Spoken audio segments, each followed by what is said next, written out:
For today's episode of Let's Talk Jinx, it is patch 13.19, which is officially the Worlds patch for the League of Legends tournament, which will be kicking off in a few days here if you're into the professional scene, at least for when Worlds goes down. Now, in regards to Let's Talk Jinx, what we tend to do is we talk about the patch, changes to Jinx, and that might affect Jinx, and other AD carry changes because that will affect Jinx in the laning phase. Maybe some support changes as well, item changes, skins, and the like. So we're going to jump immediately into some champion changes, in which case there are no changes to Jinx on this patch. There are some changes to some other AD carries. I know I keep it Taco knows about this one though. There is some Jhin changes on this patch, and I believe there are more on the way for next patch. But on this patch, the R minimum physical damage has been increased. Basically, they say this: last patch we identified Jhin as an underperforming champion who doesn't find significant success in solo queue or pro play. However, we knew we were buffing Storm Rage with that patch, so we elected to wait and see how those changes affected him. We think he's still a bit below the bar, so we're providing him with some more power this patch. We've seriously ramped up his ult damage for two reasons. First, where possible, every champion should have a reliable, powerful ultimate so that even if you're having a bad game, you can rely on a long cooldown window of power to try and get back into the game. Okay, I have several takes about that, but different video.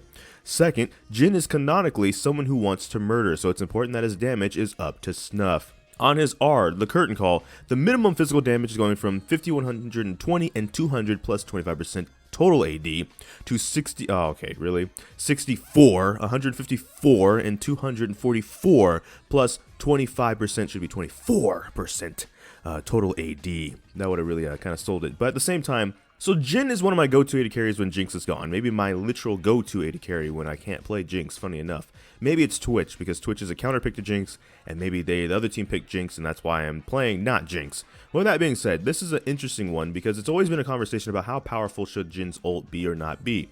This, in some people, is like the bread and butter. I believe if you ask actual Jhin players, they have difference of opinion of what is the bread and butter, but this ability should always feel useful because of what it is.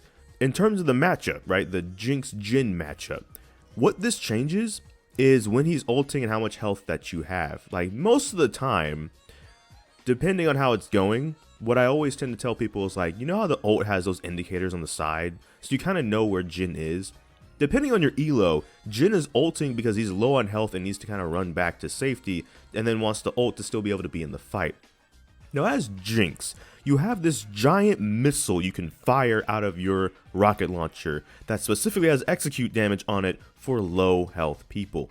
So if this Jhin is out of a fight but he's ulting because he's low, depending on the elo, you can kind of use that line on the side there to track exactly where he's firing from to fire your super mega death rocket at him and his low health.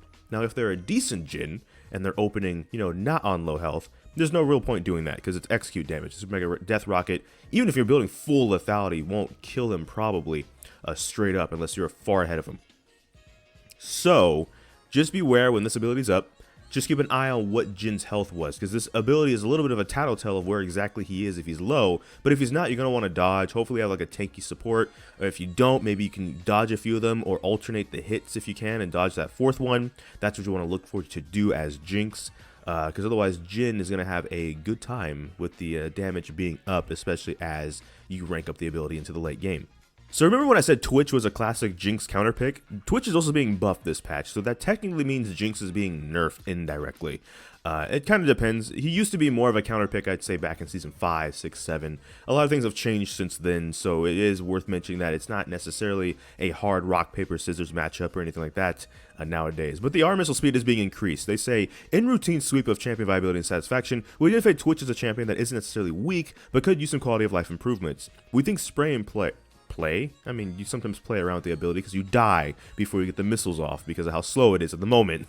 We think spray and pray is the coolest part of Twitch's arsenal, and we want to up the differences between R being up and R being down. The change here is a small increase to the reliability of his ultimate, as it will be less likely that someone who simply walks sideways will dodge the bolts. Plus, he won't feel as much of a need to be in melee range just to make his attacks hit. His attacks are still flashable and other fast dashes can get out the way, but spray and play, I'm just going to say that, will be a bit more reliable. Okay, so that is one of the things. Usually when people talk about using Twitch, I say a Jinx counter, she's a mobile. I feel bad admitting this, but when I had to play Twitch into Jinx because they took Jinx from me, I literally, once we beat laning phase and took the tower, would just stealth around and go look for Jinx because she couldn't do nothing. I just pop up next to her and just kind of shoot her a bunch and she would just die, because that's how that worked for some reason. I'd literally just go sit in the enemy jungle invisible and just wait for Jinx to kind of cut through the jungle. It's really rude, actually, and I really do feel bad when I think about it. At the same time, the reason why it was a counter wasn't the ultimate. The ultimate kind of, especially if you play like ARAM or something and you have what you think is a good Twitch comp and you get some setup, the missile, like the firing speed still comes out kind of slow. And you might be better off getting hurricanes, like Runons, and just kind of auto-attacking in a situation, depending on how slow and how early of the game that it is. So it is something that should be a bit more useful, especially going into the Worlds patch. And I think this is that change. But the counter, the reason why he's the counter was never because of the ultimate. So this just makes it worse, if anything. Maybe he is actually more of a harder counter like rock, paper, scissors. And as Jinx, what you really want to do here is have your flash for it. Honestly, a lot of times because of this missile speed, people will not flash his ultimate and be like, no, I can outrun this. And honestly, like most abilities in the game, especially ultimates, those are what you use your flash for. You might die. You don't want to give up a death because you thought you could make it out something when flash would guarantee you get out of something. Now, I know it sucks not having flash on something like Jinx for like the 5-minute cooldown that it is, but better to be flashless and alive than have a flash and be dead. You can't flash a corpse. Just use it. Zuri. Base movement speed decreased. Zuri has had the highest pro ADC presence in top leagues this season, and with the 13.18 Xayah nerfs, she's expected to become even more prevalent with a pick at Worlds. To assure more bot lane diversity, we've decided to nerf her. While her solo queue win rate isn't particularly problematic, she still has a very high elite pick rate, and it's clearly a contested champion. We're targeting her base movement speed, as she already has plenty of mobility with her ENR, and we want to increase her vulnerability throughout the game. So the base movement speed is going down from 335 to 330. I still remember that Jinx sits at a movement speed of 325, so that's nice. So in the Jinx Zuri matchup, Zuri is still faster. That's really it. That's all I can give on this one. Zuri just has so many problems sometimes that trying to dissect them would obviously give all of us more of a headache than help. So I'm just not going to. Randuin's Omen's cost is going down, and why that matters for Jinx is because you're usually a crit AD carry, and Omen historically has been an anti-crit tank item. So it's a little bit cheaper. People might tend to buy it a bit more often. Look out. You're going to want that last Whisper item a bit more if you've been skipping on it.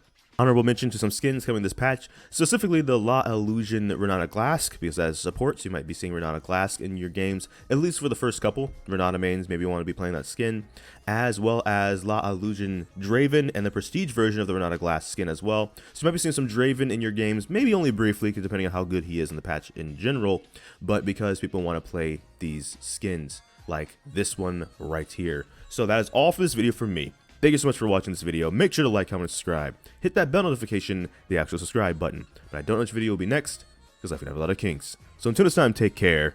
GG, get jinxed. Thank you for watching, and enjoy pizza responsibly.